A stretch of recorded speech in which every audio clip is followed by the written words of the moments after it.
Okay, so I have started recording, and what we were doing in yesterday's classes that we discussed few important distributions, the two binomial and the Poisson one, that those being the discrete random variable, and then in the additional class we started doing something on the continuous random variable, which was for the uniform.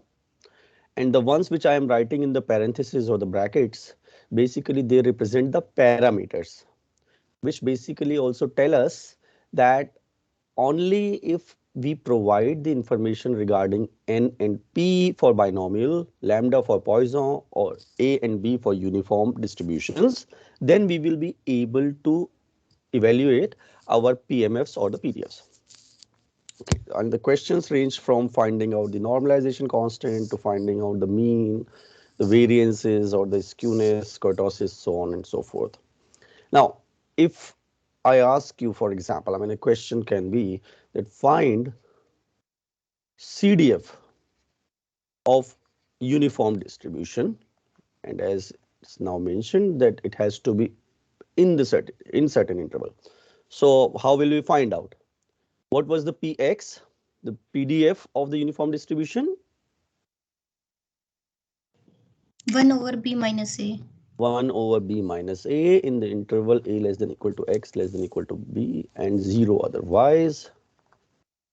So if I ask you to find out the CDF, what are you supposed to do? Fx, and then since the lower limit is from a, so what should be the upper limit in finding out the CDF? Remember what was X. CDF?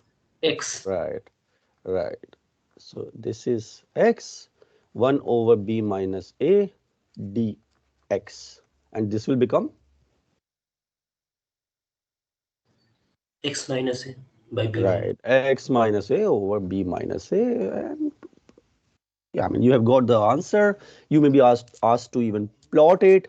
It is clear that this looks like a straight line with some slope and the intercept.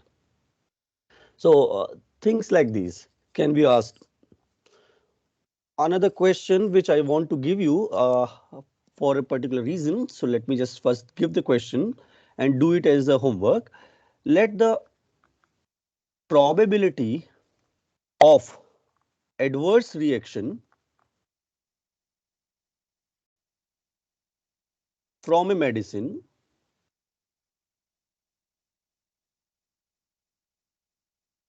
is 0.001. Determine the probability that out of 2000 individuals getting that medicine, basically exactly 3 or more than 2 people suffer from adverse reaction. So which distribution are you going to use? Sir, Poisson. Yeah, so in this case that the probability of getting affected by the adverse reaction is pretty small, and we are talking about large number of people if we look into it, right? So what I will suggest, do this problem both by binomial and Poisson, figure out what the result is, and then check which method do you find relatively simpler or easier to evaluate it. So it is possible that since you are applying your PMFs, so it may, I mean, the problem may not look that difficult, but the calculation wise, which one would you prefer in case if you have an option of doing it? In the case of binomial, you are supposed to know two parameters, small n, oh sorry, capital N and small p, which are given. In the case of Poisson, you need lambda. So what will be lambda in this case? Sir, 2. 2. So you will be basically multiplying this n times p, and that number, which is the mean number, will be used as the lambda. So please do it as a homework and let me know if the results differ a lot, if the results agree, and which method looks simpler in terms of calculation. Okay. Yesterday, you guys asked me that, sir, how do we get the Poisson distribution from binomial? And I told you that we use Stirling approximation. But then I said, okay, I mean, let's just do it without Stirling, and so that you have a feel of it. So let me just also do that.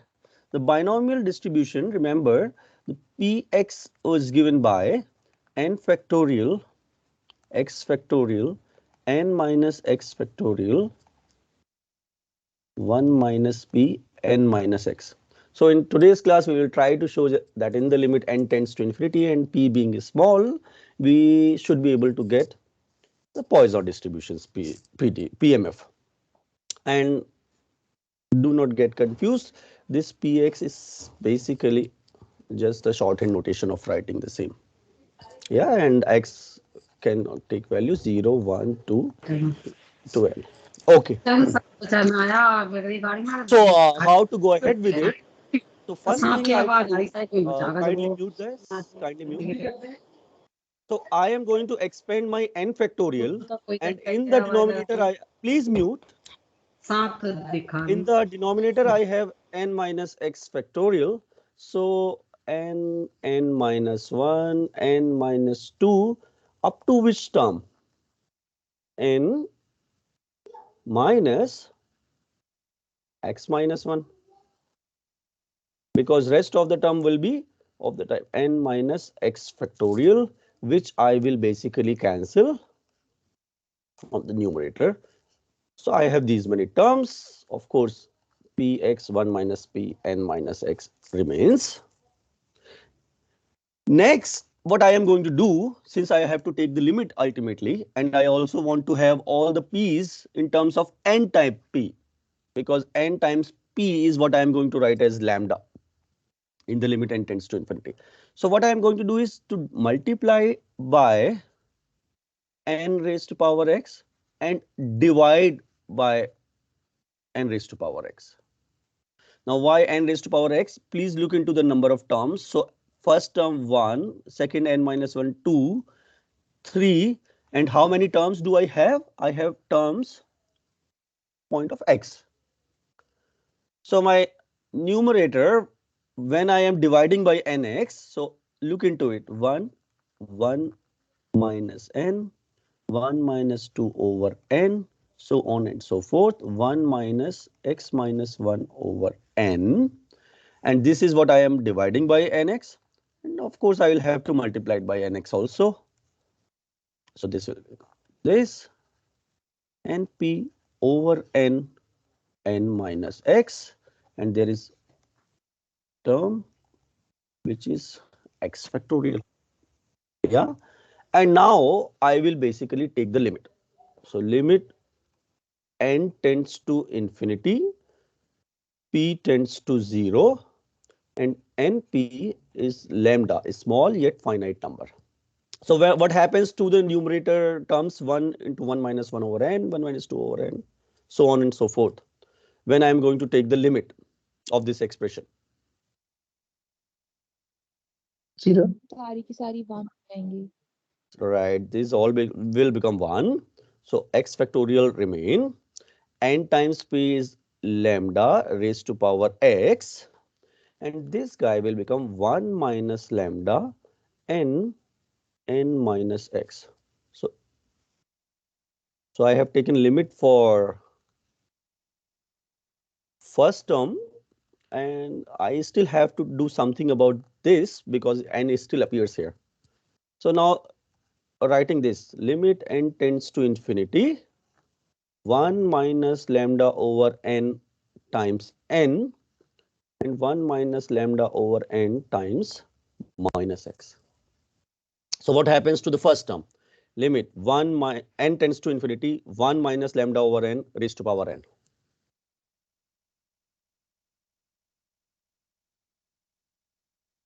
It will be 1.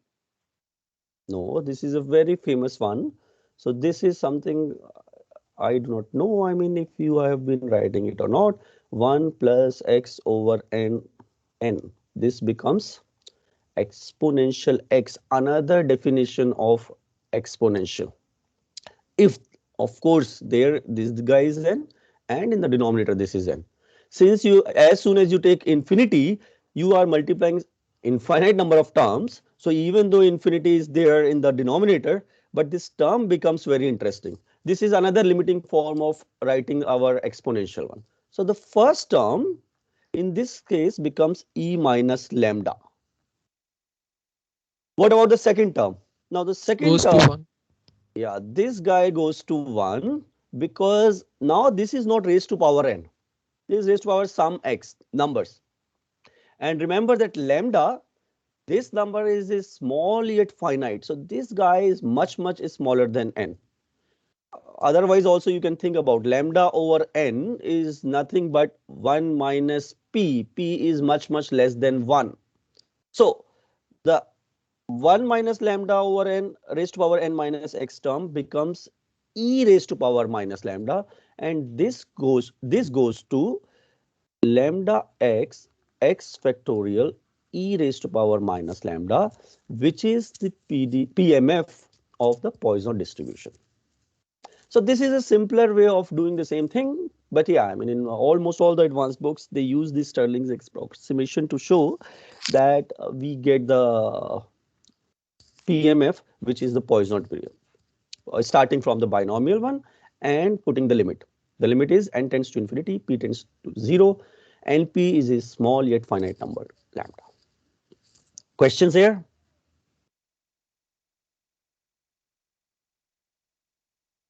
Okay, so this is what I wanted to do since you guys asked me to.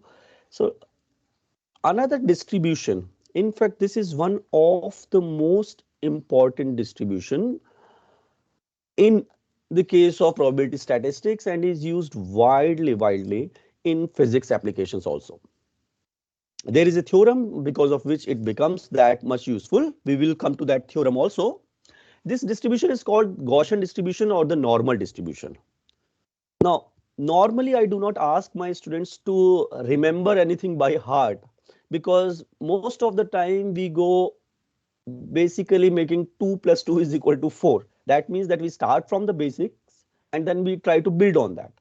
This is one distribution for which I ask my students to please remember the form. This form is asked for this PDF in several Viva. I mean, I have seen enough Viva and I am seeing that teachers have this tendency to ask this question that whether you know the PDF of the Gaussian distribution. So please do remember that. This may become useful for your Vivas, but otherwise the form is like this. One, that there are two parameters mu and sigma in this distribution, x being the random variable, and the form becomes this minus x minus mu square over 2 sigma square, and let's just give a range. So range is such that you have your x, which is going from minus infinity to infinity, mean, which is going from minus infinity to infinity, sigma, which has to be greater than equal to 0. So this is what the famous Gaussian distribution is. And this guy, I mean, this guy is nothing but the normalization coefficient. And how do you get it? You get it by normalizing this probability density function to 1.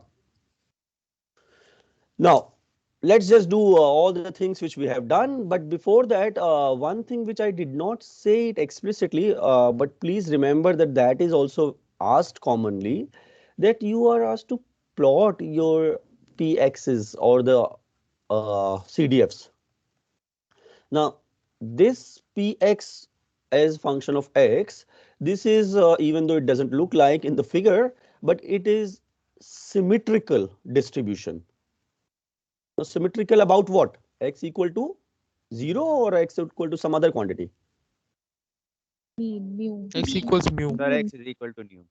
mu, right. So this distribution is symmetrical about x equal to mu. Of course, if mu is equal to 0, then in that case it is about 0. And this distribution is also called bell-shaped distribution. The importance of the distribution can be understood from the point, okay, that it is symmetrical. So third movement, central movement should be 0. But the fourth central movement value, which I am not writing here, is very important for Gaussian distribution, and all the others distributions, kurtosis, is compared against the Gaussian distribution to figure out whether that distribution is peaked or not peaked. So there is something interesting because most of the distributions are compared against the Gaussian distribution. There is a reason for that. We will come to that as I have told you. But just remember that shape of the distribution also becomes very important. Just by looking at the shape, you can tell us that, okay, I mean, if I ask a question about anything from x minus mu less than 0, the answer will be symmetrical to x minus mu greater than 0. If I ask you to find out CDF, so how are we going to find out? It is 1 over root 2 pi sigma square going from minus infinity to x exponential minus x minus mu square over 2 sigma square dx. Now, in general cases, we basically integrate such an integral and get the result, the analytical form. But with the Gaussian distribution, it is not easy. In fact, analytically, we do not get the solution of the Gaussian integral. So, CDF, for the CDF of the Gaussian distribution, we generally do not have any analytical expression, but what we get is what we call tables. And what do tables do? That it keeps on changing the value of x for varieties of mu's and sigmas and basically give the result. In fact, it is not even done for varieties of mu and sigma, and I will tell you why. But we get the tables for the CDF of the Gaussian distribution. The word normal, by the way, it is called normal distribution because it is so frequently used that this is the most normal distribution kind of this. But okay, I mean, those guys who basically use the distribution prefer to call it Gaussian by the name of the inventor, Carl Friedrich Gauss. And in fact, this distribution is also printed on the German currency.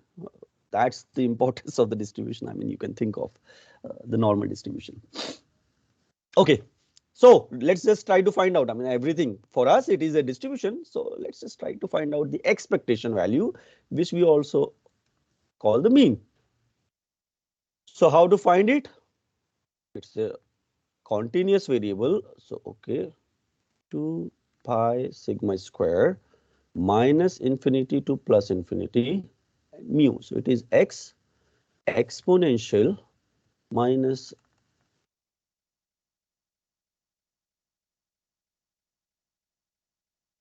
right. I mean, this is the simplest expression. Although you can in principle do x minus mu square over 2 sigma square to be y and then do all the change of variable.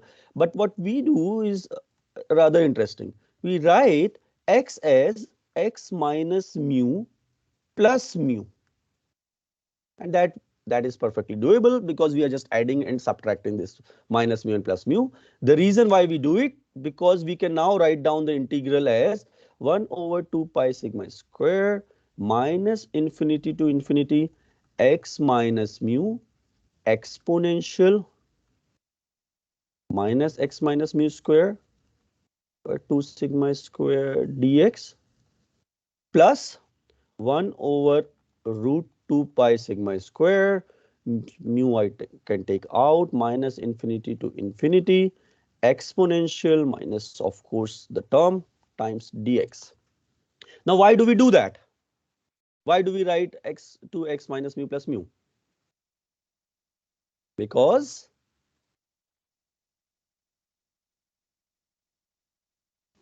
Sir किसी different variable से substitute कर देंगे अब x आपको नहीं minus करने mu. की जरूरत है, आपको नहीं करने की जरूरत है।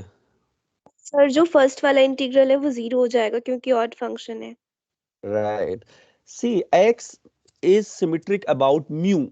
So x minus mu term has come here and x minus mu square term is there in the exponential. So the overall integrand, this guy will become an odd function. This was not the original case x because x is symmetric about mu. So x is not symmetric about 0. Hence we added and subtracted this mu there. So as soon as we do that, our first integral becomes an odd integrand integrated about the symmetric limits minus infinity to infinity, and this guy is going to give you 0. What about the second integral? Mu times 1 over root 2 pi sigma square minus infinity to infinity exponential minus x minus mu square over 2 sigma square. Sir, with the normalization, it will give 1. With the normalization it will give 1, but then there is a factor mu out. So it will give new. So this guy will give exactly mu. This is one of the reasons that why we choose this parameter's name to be mu, which also depicts mean. So first parameter, which is x minus mu square, that mu is nothing but the mean of the Gaussian distribution. Okay. What about the variance? Any guesses? Sigma sir, sigma Sigma square. square, right? But let's just do it explicitly, and there I also want to test your simple mathematical skills. So let me just check. 1 over root 2 pi sigma square minus infinity to infinity. So I will use the expression x minus mu square because this guy is giving me the symmetricity in this problem.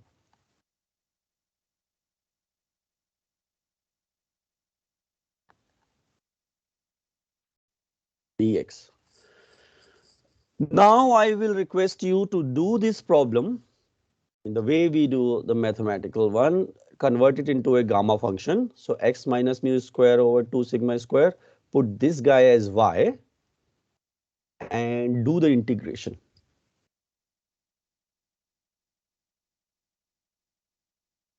So what is x minus mu?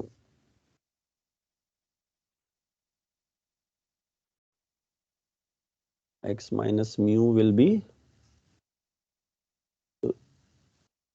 root 2 sigma root y. So can somebody help me writing out my dx?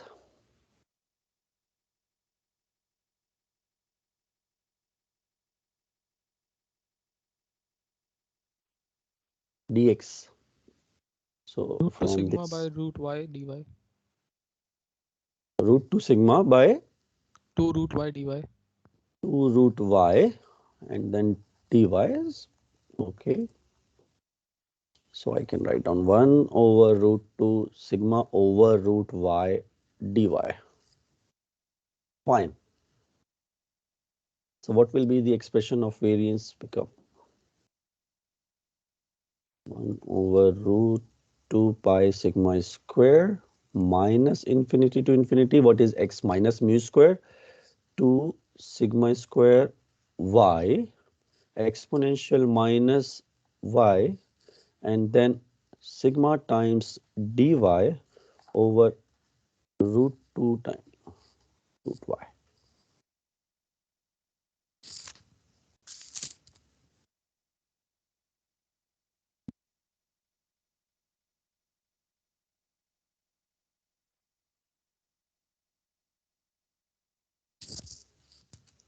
So I take all the constant terms out. 1 sigma will cancel against 1 sigma square. So you are left with this sigma square. Divide by root 2 and then root 2 in the denominator. But then there is 2 in the numerator also. So I'm left with only y, root pi. And what is inside? By the way, limits don't change because we are going from minus infinity to infinity. So this guy becomes y 1 over 2 exponential minus y dy. Is it fine? Yes, sir. Yes, sir. Yes, sir. Next what? So it will be gamma of half. You want But convert this to gamma. limits are different. 0 to infinity होता है sir gamma में तो. Right. So you could have changed the limit there itself because your function was even. So this guy becomes twice of sigma square over root pi 0 to infinity y half e minus y dy. This you could have understood just by looking at the original integral, which is symmetric about x on mu, x minus mu. Yeah. So next what? This for integral. So root pi. This is what? Gamma function wise, this is Gamma of half. uh, 3 gamma by of 2 होगा sir. Gamma of half 3 or by 3 by 2. 2. 3 by 2 होगा sir. Okay. Root pi by 2 हो जाएगा sir answer. No, it should be gamma 3 by 2 because this is y n minus 1 which goes into gamma n. So this guy becomes gamma 3 by 2 and we use a recursive relation where gamma 3 by 2 is nothing but half gamma half, which is using the recursion gamma n plus 1 is equal to n gamma n. This is the recursive. So we can gamma half is equal to root pi. So gamma 3 by 2 becomes root pi over 2. So what are we left with? 2 sigma square over root pi times root pi over 2, which is equal to sigma square. And this is what you were expecting. So variance of the x turns out to be sigma square, and this this is what we have a habit of writing the two parameters in the case of Gaussian distribution, that the sigma corresponds to the width of the distribution about the mean and mu corresponds to mean. So from this we can of course now tell that in case if a distribution looks like this, then can we comment about the mean and the sigma for distribution 2 as compared to distribution 1? What about the mean of the two distributions? Same. Same. So mu1 is same as mu2 is same as mu. What about sigmas? Sigma Sigma 1, 2 is greater than sigma 1. sigma 2 is greater than sigma 1, that the spread is more in second case. What? Good. Now, if I ask you to find out the normalized or standardized third moment or skewness, that was defined as what? So alpha 3 I defined as what? Expectation value of, does somebody remember that?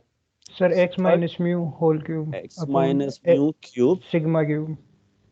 on sigma cube. Now just look at the numerator, and if you try to write down this root 2 pi sigma square times sigma cube minus infinity to infinity x minus mu cube exponential over 2 sigma square dx. And what can you say about this integral? It's an odd function. It's an odd function, so this guy should go to, this guy should go to 0.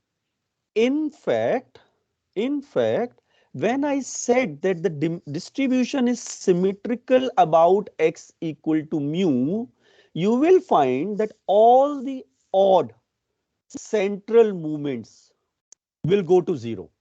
All the odd central moments go to 0, because the left side will compensate is exactly for the right hand side, and hence you will continue to get the zeros.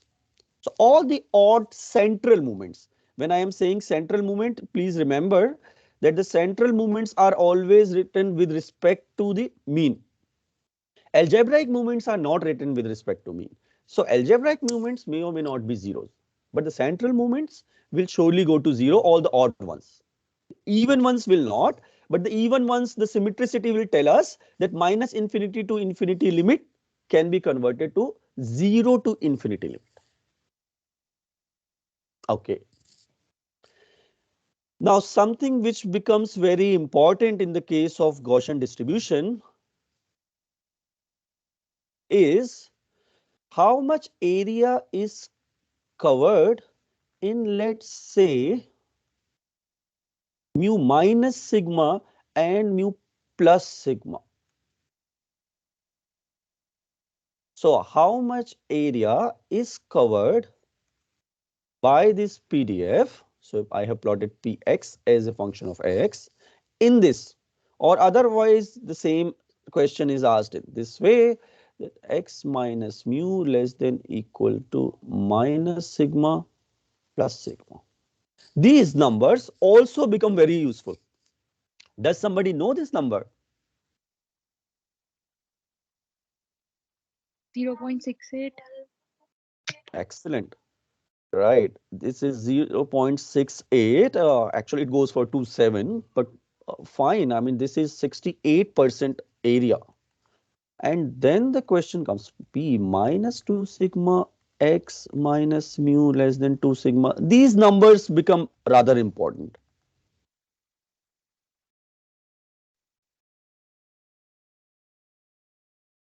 0.68. So next one, anybody having any idea? Sir, around 0 97%, I think. 0.95. Not sure. 0.95, and the third one? 0.954.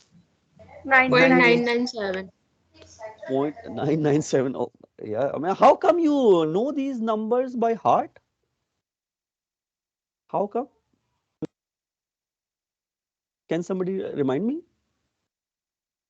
Do you use it somewhere? Sir, random error experiment के अंदर किया था. Very good. Right. BSc. Yeah. Okay. So we will see why the errors are considered Gaussian, but there are certain other things also which come. So minus 3 sigma to 3 sigma, most of the area is covered, 99.7. Now, where does this distribution go to 0? Minus 4 sigma to 4 sigma, minus 5 sigma to 5 sigma, or where? Where does this PDF Px go to 0? Sir, I don't think it will go to 0. You don't think? So look at the form. Sir, infinity. This, right. So you will find out, since it is of the type minus x square. So whether x is plus infinity or whether x goes to minus infinity, exponential minus infinity goes to 0, which means that the PDF itself goes to 0 only at the infinity. So in principle, from 3 sigma onwards, there are still values which are small, but which are still there. And it is of course not just visible by looking at the plot which I am drawing, but please see that this distribution doesn't go to 0. However, for all practical purposes, within 3 sigma limits, if you see that most of the distribution is already contained in. And hence, teachers have this inherent ability, particularly the experimental ones, of asking you a question that whenever you get readings which are scattered, some scattered readings of some a quantity which is, let's say, represented by this line, then teachers have a habit of figuring out that what is the maximum error which you are getting in this case. Once or twice you may be between 2 sigma or 3 sigma, but most of its approximately 68% of your errors should lie between 68% mu minus sigma to mu plus sigma, or x minus sigma to x plus sigma. in terms of your errors, because errors are Gaussian in nature. Errors are random in nature, we first call that. And since random distribution can be represented by Gaussian distribution, which we will do, hence it is expected that when you are taking readings which are randomly oriented, then 68% of the time they should be within 1 sigma, but 99.7% of the time within 3 sigma. So a single reading should not go beyond 3 sigmas. So you are asked to find out your x's, means, mu, and the sigmas, and then a teacher generally looks at this. Even in your counting statistics experiment, when you are plotting your errors, teachers have the tendency to look into this, how big the error is, because there also it's random distribution. Okay. Now, last thing about this distribution which I wanted to say is that binomial distribution,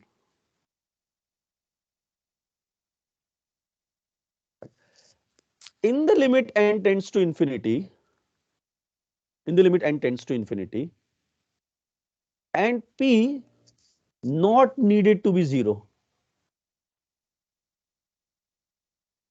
to be 0. That is, n times p is a large number, because n is infinity and p may or may not be a small number. Of course, it will be between 0 and 1, but it doesn't need to be extremely small that it 10 to 0 I should write. This distribution goes to Gaussian distribution, or commonly write like n, where mean mu is nothing but n times p and sigma square is np times 1 minus p. So I told you that binomial distribution in the limit n tends to infinity and p tends to 0, this goes to Poisson distribution with one parameter, where lambda is equal to np. But in the case if n is large, n is of course infinite, but p, if it is not even very small number, then this distribution, or discrete distribution, this discrete distribution becomes a continuous Gaussian distribution, n mu sigma square. Again, of course, we'll have to show it by some means, but it can be shown. So now, can you think about what will be the evolution from Poisson distribution to Gaussian? Can Poisson distribution becomes a Gaussian distribution?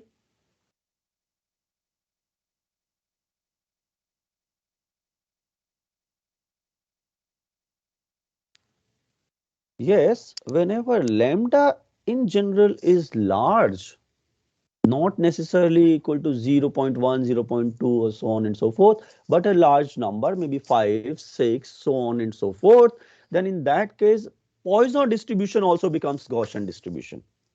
So this Gaussian now suddenly starts looking interesting, that binomial distribution tends towards Gaussian, Poisson distribution tends towards Gaussian. That means in the counting statistics experiment, if you are doing this experiment for large enough times, then even Poisson distribution result will tend towards the Gaussian distribution result.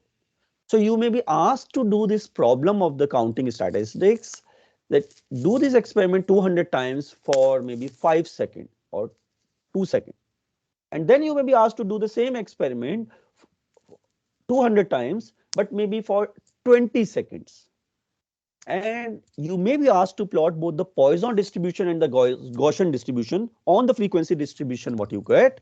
You will find out that when the times are large, that means that the number of counts which you are getting from the counter is large.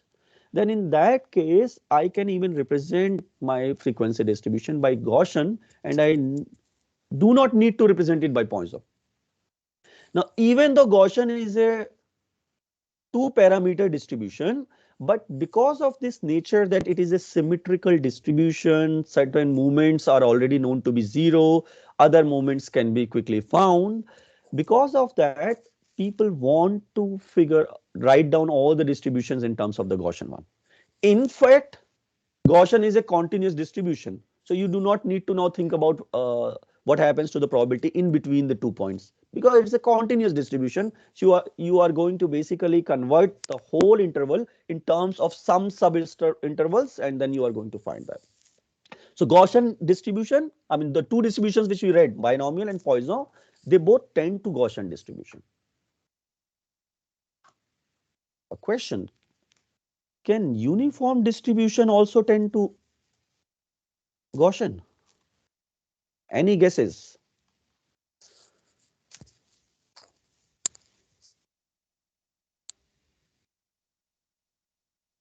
Any guesses? No, sir. No, sir. Okay. We will come to that, by the way. So this is a question which is there with you. So now those guys who are doing the counting statistics experiment, basically we have covered all the distributions which they are using in the nuclear physics. Okay, continue. Generally, I told you that since we cannot have the CDF, the analytical form of the CDF of the Gaussian distribution, so we have tables. But the problem with those tables are that, I mean, how do we know that which mu and which sigma square we'll have to use? So what is generally done, it is called standard normal distribution for which the table is given. And what is that distribution?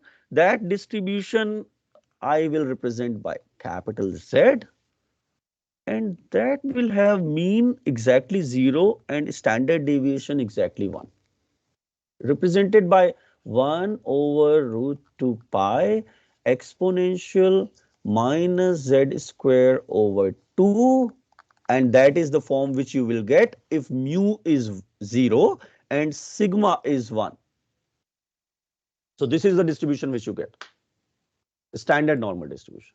And the tables are given for this guy fz, 1 over root 2 pi minus infinity to z exponential minus z square over 2 dz. And we can use this table and we can convert it to any mu and sigma square. So how it is done? That's the question. This, by the way, is represented by something what we call as normal, mean 0, 2 parameters, and standard deviation or the variance 1. So how do we do that? That how we do this for PZ01, this distribution, and then convert it into it. This falls under the category of our next topic, which is transformation of 1D random variable. Okay, questions up to certain distributions which we have done.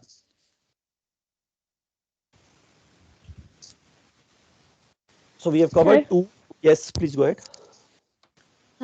Sir, in the question that whether we can convert uniform distribution to Gaussian distribution, sir, can we say that uniform distribution needs two specific limits, final and initial limits, sir, but Gaussian has an infinity to 0 to infinity, so Yeah. so that cannot be hence converted into a Gaussian distribution. You can think about it in this direction, but we will do something interesting and you will see that what happens. So, I mean, the point, just like the way you guys are saying, it looks rather simple. What you are saying is this. Let me just say it for others. That uniform distribution we have been plotting for A to B, and it is 0 beyond A and it is 0 beyond B. So, if people understand, this is pxx, whereas the Gaussian distribution what we are plotting is something like never going to 0 and something like this. So even if I draw this, for example, here let's say mean is 0 and sigma 1, then also this is not 0, hence this uniform distribution can never or should never become Gaussian distribution. This is basically the point which you have given, right? Yes, sir. Yes. Okay. We'll see. Yeah, I mean, from the outset, your point looks reasonable. But then it is something like thinking of how my discrete distribution is becoming a continuous one. So somehow I am thinking about, I mean, something is happening there also. But your point is valid, at least up to now. Once we reach there, we will discuss about it. Okay, sir. Okay, good. Sir, are we going to discuss about the tables you were saying about continuous distribution? Tables. Okay, I will a little bit discuss about it because I have to do the hypothesis testing. So I will do it when I'll reach there. Shouldn't be too many classes because probability statistics is given only 9 classes to us. Yeah, at least something. Okay, I'll do something. Transformation of 1D random variable. What does this mean? This means, let's say there exists a random variable y, which is a function of a random variable x. So I'm just specifying the problem. If I know the PDF of x, so if I know the PDF of x, that means let's say this, and I know the relation y with gx, can I know the PDF of y? So this is the question. Given the PDF of x and given this relation y is equal to gx, can I find the PDF of y? I mean, you can ask the same question in terms of the PMFs. It's basically, so make, for example, let's just think about it. Y, let's say, is equal to ax plus b, where a and b are constants. X having PDF px x. This is example. What is the PDF of y? How to get it? So this is what we call as the transformation of 1D random variable. It is understood that once we know the PDF of y, of course, we will know all the movements of y, things like those. So it's useful to find the PDF of y. This is the problem which we are going to do. And it is rather simple. It is one of the very important concept of probability statistics. Let's just do it. So how do we start with? We start rather simple. We say, let's write down the CDF of fx, which is nothing but, probability that a random variable capital X takes a value less than or equal to x. Now it is given that y is equal to gx, which means that x is equal to g inverse y. So for example, in our example, y is equal to ax plus b. I can write down my x in terms of y, which will be Y minus B Y by B. Y minus B over y A. minus b over a. As simple as that, right? So I can write my p x less than equal to x as nothing but p of g inverse y less than equal to x, or I can just write down that as p of random variable y less than equal to g of small x. Now what is g of small x? What is g of small x? Look into this relation. Capital Y is equal to g of capital X. That's a random variable. So for any value small x, this will be nothing but y less than equal to small y. And what is this guy? Probability capital Y less than equal to small y. This is nothing but the CDF of y. So what we have got, that the CDF of x is same as the CDF of y. Let me just write down minus infinity to x pxx dx is same as minus infinity to y pyy dy. And this is the famous statement of what we call as the conservation of probability. And the form which we generally use is pyy dy is equal to pxx dx such that I can write down dx over dy or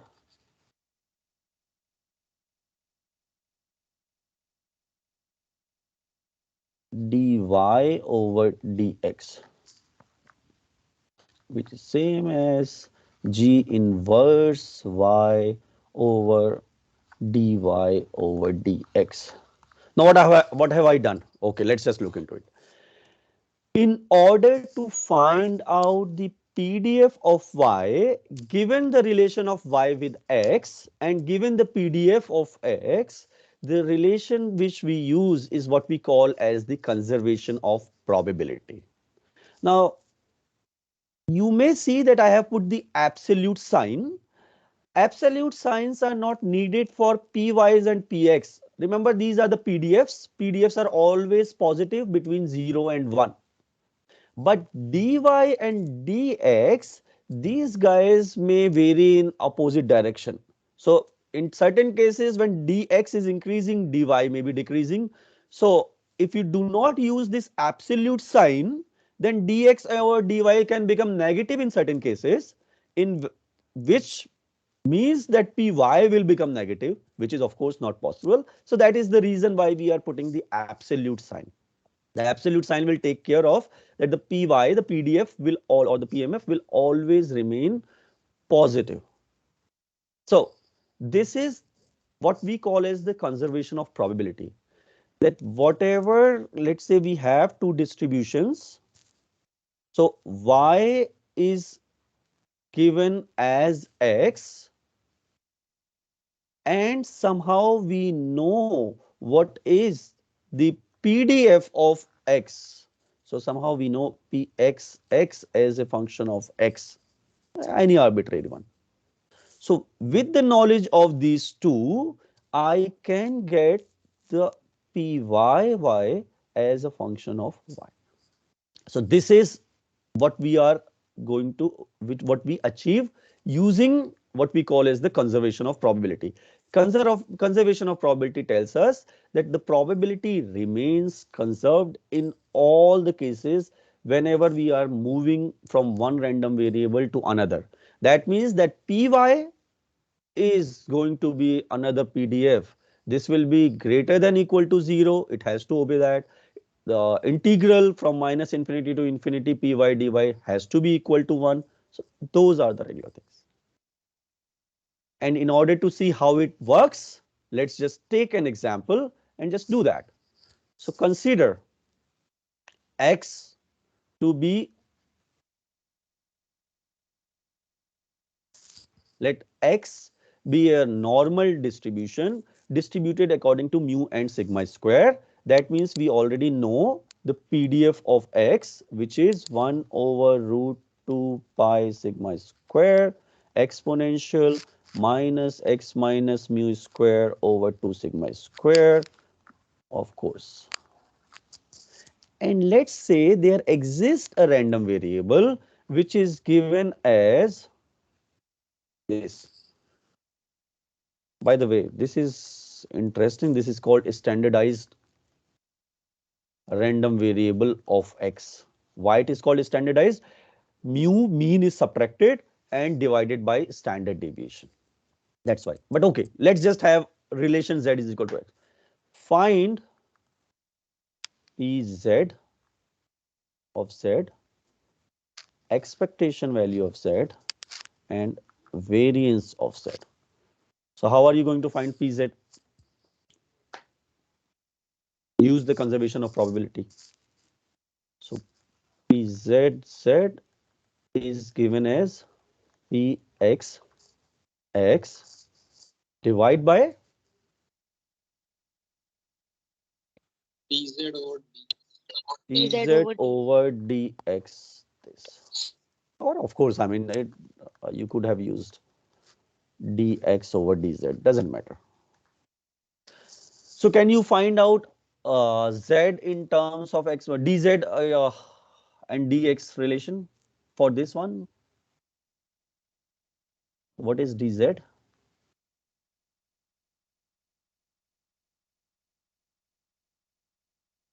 There are one random variable z and the another. This is rather simple. So this should be dx over sigma. It's as simple as that. So let's just write down and write down x in terms of z. So this guy, basically what we say that write down in terms of z.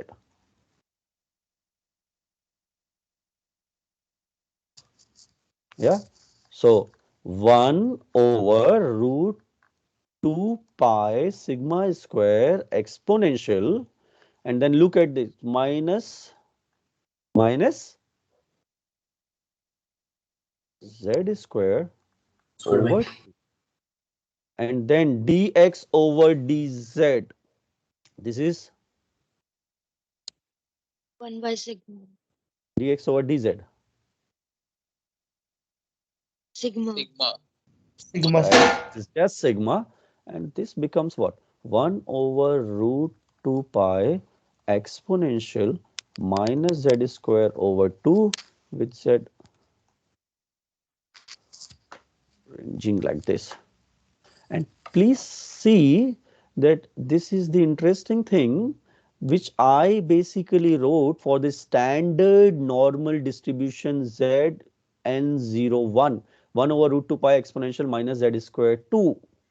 So this guy is nothing but the famous standard normal random variable, where we have found out using our conservation of probability the PDF of this quantity. Now, if I ask you to find out the expectation value of z, now the variance of z, one thing you can quickly do, that you do the integration the way you do it, or otherwise now you can use your formulae to also do that. Now, this is the last thing which I want to do in this today's class. So given z is equal to x minus mu over sigma, if I ask you to find out expectation value of z, you can use this. So this will become what? Expectation of x over sigma minus expectation of mu over sigma, where mu's and sigmas are constant because they are the parameters.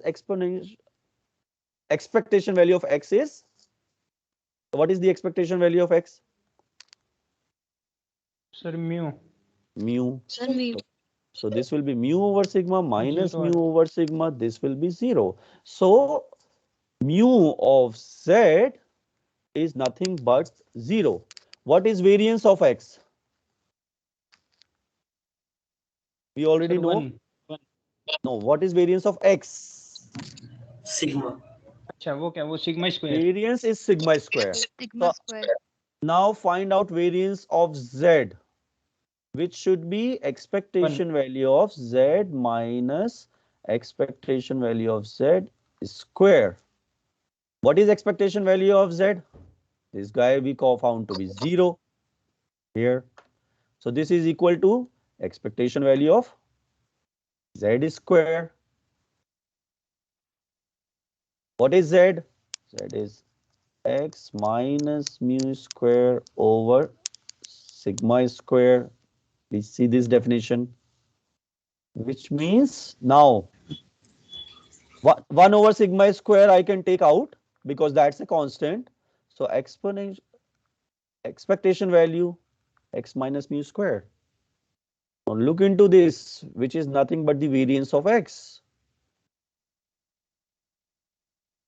So this guy becomes 1. So I did not need to do my integration to find out the mean and the variance. I did little bit quick because I just wanted to avoid, let's say, wasting too much time. But please have a look that we can find out the relation of the expectation value of z and the variance of z once we already know the value of the expectation value and variance of x's.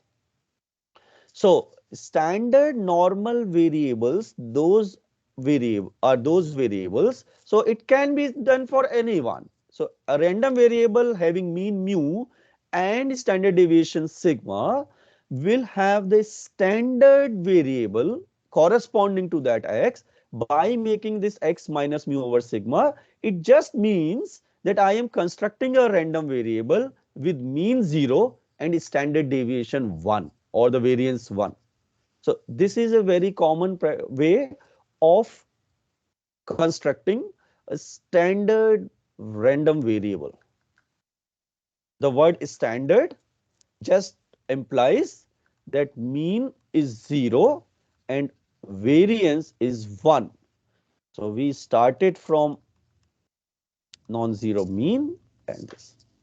Okay, but this was also, I mean, using this, I could also show you that you can find out that the PDF of any arbitrary distribution, once you know the relation of that variable with our existing random variable for which the PDF is known. So questions here, and I'll stop here.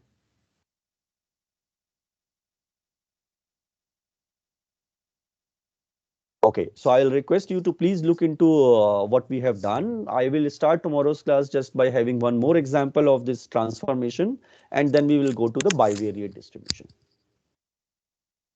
Okay, guys, thank you. Sir, Yes. sir, this is Sejal. I sent you that mail. Oh, yes. Okay, Sijil. In that case, we will have to figure out some time. I have one more class from 12 to 1 today, actually. So, I We mean, can do I'll it write after. to you. I will write to you on the chat box. Fine, Sejal? Okay, sir. Okay, I'll do that. Sure. Yeah, somebody else? No? Okay. So let's stop recording. Sir, what Bye. all